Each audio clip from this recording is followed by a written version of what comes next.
Yan ang update sa ating mga Shih Tzu ngayong araw. Si Akira natutulog. Brad Pitt! Ya, hinawakan pala ni ate. Kinuha. Uy, bakit mo hinawakan yan? Hindi mo ako binuhat. Ba't di mo ako binuhat? Buhatin mo din ako. Buhat mo din daw siya. Ala. Mga alaga ni ate, mga Shih Tzu. Vitamins mo na kami, vitamins.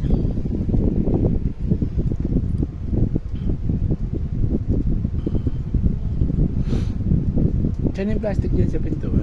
Pasok yung mga yan.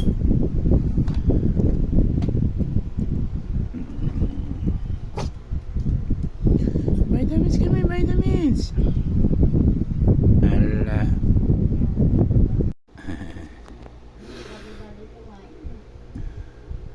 Ala. Uy! Akin ako na ba yan na itlog? Ala, bilis ka. Ala, tayo pa siya na eh. Late eh. Ating mga Shih Tzu kumakain ng egg. Paborito nila yan, egg.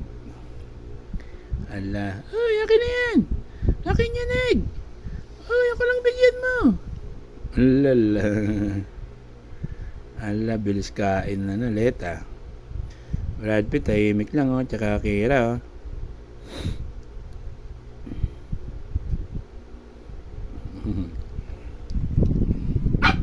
Ala, siya daw. Tagal mo daw. Brad. Ala, siya daw. Siya daw kagad eh.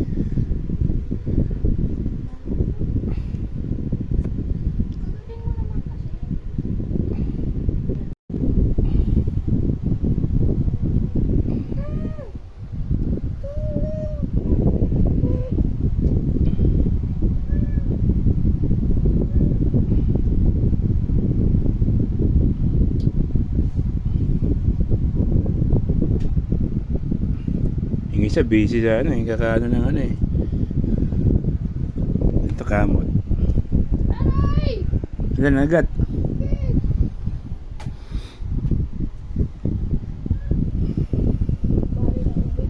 Huwag ka dyan tatalon.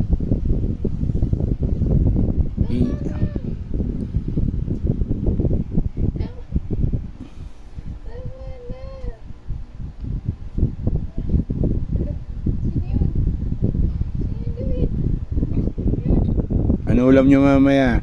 Ano lang kayo? Pork steak ulit.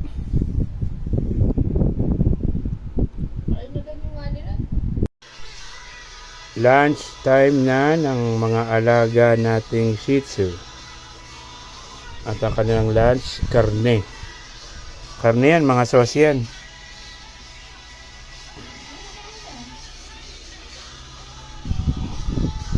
Ay, gutom na gutom siya, no?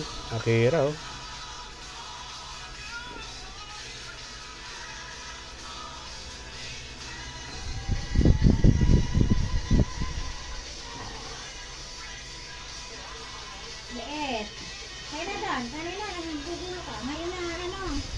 Ayan, kain na si Brad Pitt oh.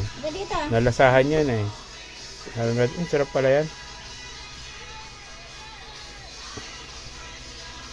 Let, kanina ang gulo. Pagkain ng tao, yung kinakain. Akala niya siguro iba yan. Interesado siya dun eh. Pagka nilam mo yung kanin, lagay, kain din siya. Kira, kain talaga. Busin ang kirang yan.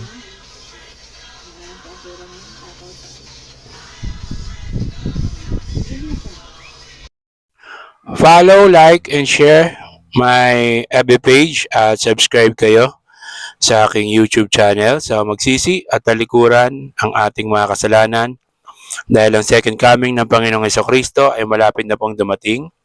Magbabautismo sa tubig sa kapatawaran ng kasalanan sa pangalan ng Panginoong Jesucristo. Sabi ng Panginoong Jesucristo, you cannot enter to the kingdom of God unless you become born again. So keep safe. God bless. Always remember, Jesus loves you. Bye-bye.